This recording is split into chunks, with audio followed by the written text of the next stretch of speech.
Hello friends, நீங்கள் பார்த்துட்டு இருக்கிறது ஃபெமினாஸ் வேர்ல்ட் யூடியூப் சேனல். இந்த வீடியோ முதன்முறை பார்க்குறீங்க அப்படின்னா கீழே தெரியக்கூடிய சப்ஸ்கிரைப் பட்டனை மறக்காமல் கிளிக் பண்ணிருங்க. கூடவே இருக்கக்கூடிய பெல் ஐக்கானையும் கிளிக் பண்ணிருங்க. வாங்க வீடியோக்குள்ளே போகலாம்.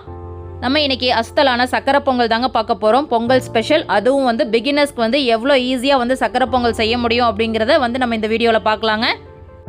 கடாய் வச்சுட்டு 125 கிராம் வந்து பாசிப்பருப்பு எடுத்துருக்கேங்க. ஃபஸ்ட்டு இதை வந்து செவக்க வறுத்து எடுத்துக்கலாம். அடுப்பை வந்துட்டு மீடியம் ஃப்ளேமில் வச்சு வறுத்து எடுத்துக்கோங்க. அப்போ தான் வந்து கருகாமல் தீயாமல் வந்து நம்ம எடுத்துக்க முடியும். ஏன் வந்து வறுக்கணும்னு நீங்கள் யோசிக்கலாம். அதாவது அந்த வளவளப்பு போகிறதுக்காக நம்ம வந்து வறுத்து எடுத்துக்கிறோங்க.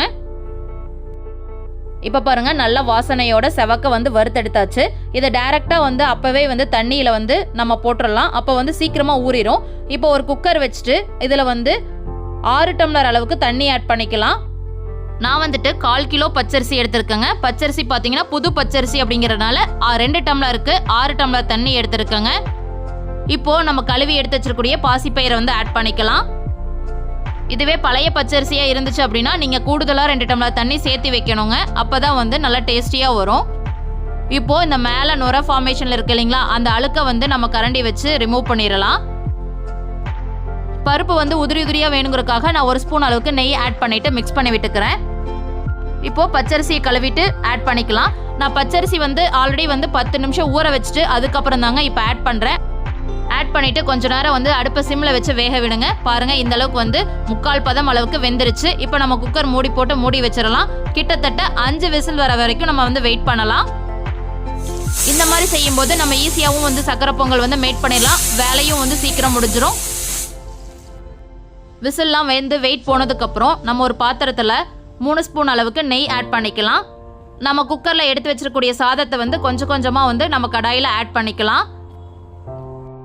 டிப் நம்பர் 1 என்னன்னு பார்த்தீங்கன்னா, நம்ம இனிஷியலாக வந்து நெய் ஆட் பண்ணுறதுனால கோவிலில் கொடுக்கக்கூடிய சக்கரை பொங்கல் டேஸ்ட்டில் அப்படியே இருக்குங்க. இப்போ இந்த சக்கரை பொங்கல் வந்து ரெடி பண்ணுறதுக்கு ஃபஸ்ட்டு இந்த சாதத்தை நல்லா மசிச்சு விடுங்க. இந்த மாதிரி நல்லா குழஞ்சு மசிச்சு வரணும். திரும்பவும் ஒரு 2 ஸ்பூன் அளவுக்கு நெய் ஆட் பண்ணிவிட்டு நல்லா வந்து மிக்ஸ் பண்ணி விட்டுக்கோங்க. நம்ம வந்து பாத்திரத்தில் செய்யும்போது புதுசாக செய்கிறவங்களுக்கு அந்த பக்குவம் வந்து கரெக்டாக தெரியாது. ஆனால் இந்த மாதிரி செய்யும்போது எக்ஸாக்டாக வந்துடும். இப்போ நான் 200 கிராம் அளவுக்கு வெல்லம் வந்து ஆட் பண்ணியிருக்கேன். கூடவே 50 கிராம் அளவுக்கு நாட்டு சர்க்கரையும் ஆட் பண்ணியிருக்கேன். இப்போ இது எல்லாத்தையும் சேர்த்து நல்லா மிக்ஸ் பண்ணி விட்டுக்கலாம். வெல்லம் வந்து 1/4 டம்ளர் தண்ணி ஆட் பண்ணிவிட்டு நீங்கள் உருக்கி அந்த மாதிரியும் வந்து ஆட் பண்ணலாம். மிக்ஸ் பண்ணி விடுறதுக்கும் ஈஸியாக இருக்கும். கூடவே 1 டேபிள் ஸ்பூன் அளவுக்கு ஏலக்காய் பவுடர் வந்து ஆட் பண்ணிக்கிறேன்.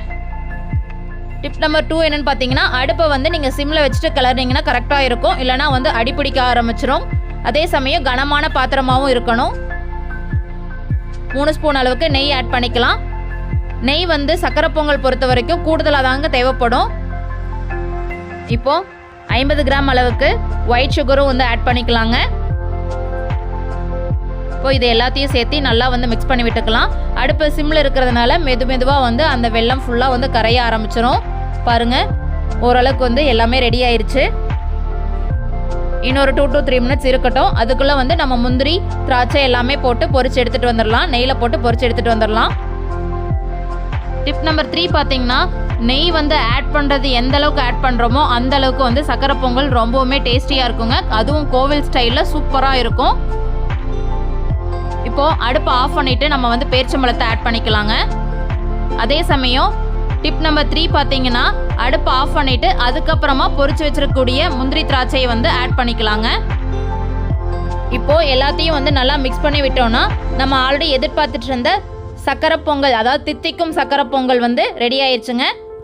இது ஒரு பவுலுக்கு மாற்றிட்டு சர்வ் பண்ணோம் அப்படின்னா சூப்பரான தித்திக்கும் சக்கரை பொங்கல் ரெடி. அதுவும் பிகினர்ஸும் வந்து ஈஸியாக வந்து இந்த சக்கரை பொங்கலை கற்றுக்க முடியும். அதே சமயம் ப்ரெஷர் குக்கர்லேயும் வந்து ஈஸியாக வந்து செய்ய முடியும். சக்கரை பொங்கல் வந்து செய்ய முடியாதுன்னு நீங்கள் நினைக்கவே வேணாம். நம்ம சேனலை பார்த்து கண்டிப்பாக வந்து செஞ்சு பாருங்கள். செஞ்சு பார்த்துட்டு டேஸ்ட் எப்படி இருக்குன்னு சொல்லிட்டு கமெண்ட் பாக்ஸில் போடுங்க. இந்த வீடியோ பிடிச்சிருந்தனா மறக்காமல் நம்ம சேனலுக்கு வந்து சப்ஸ்கிரைப் பண்ணிடுங்க ஃப்ரெண்ட்ஸ். தேங்க்யூ.